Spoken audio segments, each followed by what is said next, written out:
Friends, welcome back. ഇന്ന് നമ്മളിവിടെ വന്നിരിക്കുന്നു ഒരു അടിപൊളി സ്പെഷ്യൽ വെറൈറ്റി അച്ചാറായിട്ടാണ്. നല്ല സ്വീറ്റ് ആൻഡ് സ്പൈസി പൈനാപ്പിൾ അച്ചാർ. അപ്പം ഈ പൈനാപ്പിൾ അച്ചാർ എങ്ങനെയാണ് ഉണ്ടാക്കുന്നതെന്ന് നോക്കാം. ആദ്യം നമ്മളൊരു പൈനാപ്പിൾ എടുത്ത് ഇതുപോലെ കട്ട് ചെയ്തെടുക്കുക ചെയ്യുന്നത്. അതിൻ്റെ മുകളിലത്തെ ഭാഗം ഈ ചെടി പോലെയുള്ള ഭാഗം ഉണ്ടല്ലോ, അത് ഇതുപോലെ കട്ട് ചെയ്തെടുക്കുക. അതുപോലെ തന്നെ താഴയിൽ ഫ്ലാറ്റ് ആക്കിയിട്ട് കട്ട് ചെയ്യുക. എന്നാൽ പിന്നെ നമുക്ക് കുത്തിനെ വെച്ചിട്ട് ബാക്കിയുള്ള സ്കിന്നൊക്കെ കട്ട് ചെയ്തെടുക്കാമല്ലോ. അതിന് വേണ്ടിയിട്ടാണ്.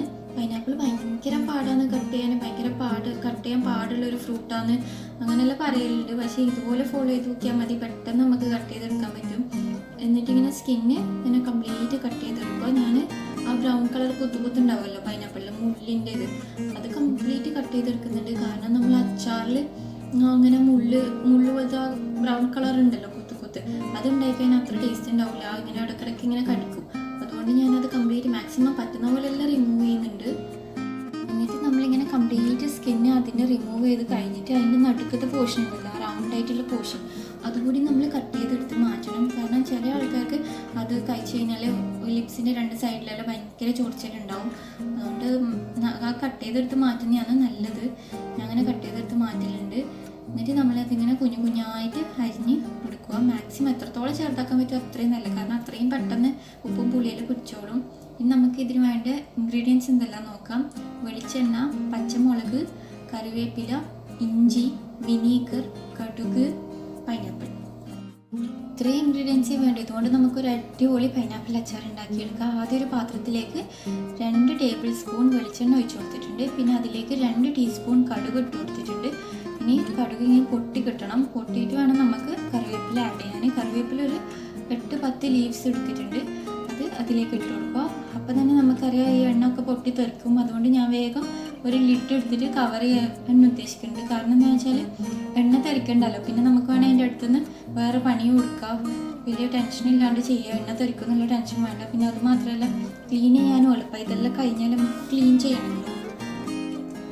ഇനി ഇതിലേക്ക് നമ്മൾ ഈ അരിഞ്ഞു വെച്ച ഇഞ്ചിയും പച്ചമുളകുമാണ് ആഡ് ചെയ്ത് കൊടുക്കുന്നത്. ഇഞ്ചി ഒരു വലിയ ടേബിൾ സ്പൂണോളം ഉണ്ടാവും. പിന്നെ പച്ചമുളക് ഞാൻ 4 എണ്ണം എടുത്തത്, 4 പച്ചമുളക് ആഡ് ചെയ്ത് കൊടുത്തിട്ടുണ്ട്. പിന്നെ നമ്മൾ ഇതിൽ എന്താ വെച്ചാൽ നല്ലെണ്ണ യൂസ് ചെയ്യാത്ത എന്താ വെച്ചാൽ ഡെയിലി ഇല്ലാത്തതുകൊണ്ടാണ്. നല്ലെണ്ണയാണ് ഏറ്റവും ബെസ്റ്റ് അച്ചാറിൽ ഉണ്ടാക്കാൻ വേണ്ടിയിട്ട്. പിന്നെ കോക്കനട്ട് ഓയിൽ ആണെങ്കിലും നല്ലതാണ്. ഫ്ലേവർ വൈസ് നല്ല ഫ്ലേവറാണ് കോക്കനട്ട് ഓയിലിന്. നല്ലെണ്ണ എടുത്താൽ എന്താ ഗുണമെന്ന് വെച്ചാൽ കുറേ കാലം അതിങ്ങനെ കേടുകൂടാണ്ട് നിന്നോളും. ഷെൽഫ് ലൈഫ് നല്ല കൂടുതലാണ് നല്ലെണ്ണ യൂസ് ചെയ്ത് ഉണ്ടാക്കിയാൽ. ഞാൻ പിന്നെ ഫ്രിഡ്ജിൽ വെക്കുന്നതുകൊണ്ട് കുഴപ്പമില്ല.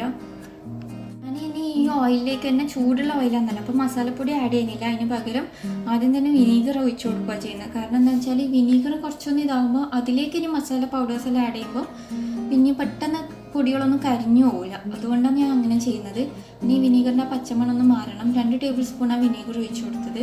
ഇനി ഇതിലേക്കാണ് ഞാൻ ചില്ലി പൗഡർ ആഡ് ചെയ്യുന്നത്. കാശ്മീരി ചില്ലി പൗഡർ യൂസ് ചെയ്യുന്നത്. 3 ടീസ്പൂൺ ചില്ലി പൗഡർ ആഡ് ചെയ്തിട്ടുണ്ട്. ടോട്ടൽ 6 ടീസ്പൂൺ വേണം ഈ അച്ചാറിന്. പക്ഷേ 3 ടീസ്പൂൺ ഇപ്പോൾ ആഡ് ചെയ്ത് കൊടുത്തു. ഇനി 3 ടീസ്പൂൺ കുറച്ച് കഴിഞ്ഞിട്ട് ആഡ് ചെയ്ത് കൊടുക്കണം.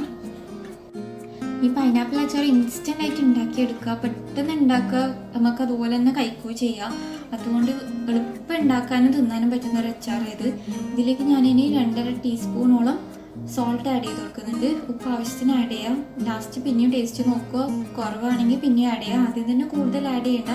കൂടുതൽ ആഡ് ചെയ്താൽ ഭയങ്കര പാടാ ഒന്ന് ശരിയാക്കി കിട്ടാൻ വേണ്ടിയിട്ട്. അതുകൊണ്ട് കുറച്ച് ആഡ് ചെയ്ത് പിന്നെ നമുക്ക് കൂട്ടി കൊടുക്കാമല്ലോ. എനിക്കിപ്പോൾ ഇവിടെ കിട്ടിയ പൈനാപ്പിൾ എന്ന് പറഞ്ഞാൽ നല്ല പുളിയുള്ള പൈനാപ്പിളാണ്. അതുകൊണ്ട് ഞാൻ ഒരു നുള്ളിൽ പഞ്ചസാര ആഡ് ചെയ്ത് കൊടുക്കുന്നുണ്ട്.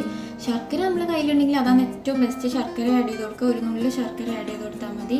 ഇനി നമ്മൾ ഇതിലേക്ക് അരിഞ്ഞ് വെച്ച് നമ്മുടെ പൈനാപ്പിൾ ഉണ്ടല്ലോ, അത് ആഡ് ചെയ്ത് കൊടുക്കുന്നുണ്ട്. എന്നിട്ട് മിക്സ് ആക്കുക, നല്ലോണം മിക്സ് ആക്കുക. പൈനാപ്പിളിൽ ഞാൻ വെളുത്തുള്ളി ആഡ് ചെയ്യുന്നില്ല. കാരണം എന്താ വെച്ചാൽ പൈനാപ്പിൾ അച്ചാറിൽ മാത്രമേ തോന്നുന്നു വെളുത്തുള്ളി ഇടാത്ത അച്ചാർ. ബാക്കി ഓൾമോസ്റ്റ് എല്ലാ അച്ചാറിലും നമ്മൾ വെളുത്തുള്ളി ഒരു ഇൻഗ്രീഡിയൻ്റ് ആണ്. പക്ഷേ ഇതിലെന്ന് പറഞ്ഞാൽ പൈനാപ്പിളും വെളുത്തുള്ളി അത്ര അങ്ങ് നല്ല കോമ്പിനേഷൻ ഇല്ലാത്തതുകൊണ്ടാണ് വെളുത്തുള്ളി അവോയ്ഡ് ചെയ്തത്. ഇതിലേക്ക് ഞാനിപ്പോൾ 3 ടീസ്പൂൺ കൂടി കാശ്മീരി ചില്ലി പൗഡർ ആഡ് ചെയ്തിട്ടുണ്ട്. നമ്മൾ എരിവൊക്കെ നോക്കിയിട്ട് നമുക്ക് അത്രയും എരിവ് വേണമെന്നുണ്ടെങ്കിൽ മാത്രം നമ്മൾ പിന്നെയും മുളക് പൊടി ഇട്ട് കൊടുത്താൽ മതി. അല്ലെങ്കിൽ നിങ്ങൾക്ക് എത്ര എരിവ് മതിയെങ്കിൽ അത്രയിൽ സ്റ്റോപ്പ് ചെയ്യാം. എനിക്ക് അച്ചാറായതുകൊണ്ട് കുറച്ചുകൂടി എരിവ് ആയിക്കോട്ടെ വിചാരിച്ചിട്ടാണ് കുറച്ചുകൂടി ആഡ് ചെയ്ത് കൊടുത്തത്. ഈ സ്റ്റേജിൽ ആഡ് ചെയ്ത് കൊടുത്താൽ നമ്മൾ വിചാരിക്കും ആ പൊടീൻ്റെ മസാലേൻ്റെ പച്ചമണമൊന്നും മാറൂല, അങ്ങനെയൊന്നും വിചാരിക്കേണ്ട ആവശ്യമില്ല. കാരണം നമ്മളിപ്പോഴും കുറച്ച് കുക്ക് ചെയ്തുകൊണ്ട് ഇരിക്കുമല്ലേ, അപ്പോൾ ഈ മണമൊക്കെ മാറിക്കോളും. നമ്മളിപ്പോഴും സ്റ്റിൽ കുക്കിംഗ് ആയതുകൊണ്ട് തന്നെ ആ മസാലപ്പൊടീൻ്റെ ഈ ഒരു പച്ച ചുവക്ക് കംപ്ലീറ്റ് മാറിക്കോളും. ഞാൻ ഇങ്ങനെ ട്രൈ ചെയ്ത് നോക്കിയിട്ടുണ്ട്, അതുകൊണ്ടാണ് പിന്നെ വീഡിയോ ആയിട്ട് എടുത്തിടാൻ വിചാരിച്ചത്. എളുപ്പമാണ് ഈ അച്ചാർ ഉണ്ടാക്കാൻ, തിന്നാനും നല്ല ടേസ്റ്റാണ്, എല്ലാവർക്കും ഇഷ്ടമാവും. മെയിൻലി കല്യാണ വീട്ടിലെല്ലാം ചില സ്ഥലത്തൊക്കെ ഇങ്ങനത്തെ അച്ചാർ കൊടുക്കലുണ്ട്. ഈത്തപ്പഴ അച്ചാർ, പൈനാപ്പിൾ അച്ചാർ, കുറച്ച് മധുരമായിക്കോട്ടെ വിചാരിച്ചിട്ടൊരു വെറൈറ്റിക്ക് കൊടുക്കും, നല്ല ടേസ്റ്റാണ്. ഈ മധുരവും എരിവും എല്ലാം ഒന്നിച്ച് ഈ ഒരു കോമ്പിനേഷൻ ഇഷ്ടമുള്ള ആൾക്കാർക്ക് ഭയങ്കര ഇഷ്ടപ്പെടുന്ന ഒരു അച്ചാർ ഇത്. വേണമെങ്കിൽ നമുക്ക് ഇതിൽ പുളി കൂടി ആഡ് ചെയ്ത് കൊടുക്കുക. പുളി കുറച്ച് വെള്ളത്തിലിട്ടിട്ട് പുളീൻ്റെ വെള്ളം കൂടി ആഡ് ചെയ്ത് കൊടുക്കുക. അത് വിനീഗർ ഒഴിക്കുന്ന ആ സ്റ്റേജിലില്ലേ അവിടെ അന്നേരം തന്നെ ചെയ്യണം കേട്ടോ. ചെയ്യുവാണെങ്കിൽ ഞാൻ കുറച്ച് ടേസ്റ്റ് ചെയ്ത് നോക്കുന്നുണ്ട്. ഇപ്പം എല്ലാം കറക്റ്റായി വന്നിട്ടുണ്ട്. ഞാൻ വിചാരിച്ചു ഇത് തണയാൻ വെക്കാമെന്ന്. ഞാൻ ഇവിടെ പുളി ആഡ് ചെയ്തിട്ടില്ല, കാരണം എന്താണെന്ന് വെച്ചാൽ പൈനാപ്പിളിൽ അത്യാവശ്യം നല്ല പുളിയുണ്ട്. ഇനി പുളി കൂടി ആഡ് ചെയ്താൽ ഭയങ്കര ഓവറായി പോകും, അതുകൊണ്ട് ആഡ് ചെയ്യാത്തതാണ്. ഭയങ്കര മധുരമുള്ള പൈനാപ്പിൾ കൊണ്ടാണ് നിങ്ങൾ ഉണ്ടാക്കുന്നതെങ്കിൽ പുളി ആഡ് ചെയ്യുക. അന്നേരം കുറച്ച് വെള്ളത്തിൽ പുളിയിട്ട് ഒരു അരമണിക്കൂർ വെച്ചിട്ട് ആ പുളീൻ്റെ വെള്ളം ഒഴിച്ചു കൊടുത്താൽ മതി. വിനീഗർ ഒഴിക്കുമ്പോൾ തന്നെ അതും ഒഴിച്ചു കൊടുത്താൽ മതി. തണിഞ്ഞിട്ട് വേണം ഇനി കുപ്പിയിലാക്കാൻ. നമ്മൾ അച്ചാറെല്ലാം റെഡി ആയിട്ടുണ്ട്. ഇനി കുപ്പിയിലാക്കുമ്പോൾ ശ്രദ്ധിക്കേണ്ട കാര്യം എന്താണെന്ന് വെച്ചാൽ കുപ്പി നമ്മൾ നല്ലോണം സ്റ്റെറിലൈസ് ചെയ്തിട്ടുണ്ടാവണം. സ്റ്റെറിലൈസ് ചെയ്യാന്ന് വെച്ചാൽ ഒന്നുമില്ല, ജസ്റ്റ് ചൂടുവെള്ളത്തിൽ കഴുകും, അത്ര തന്നെ.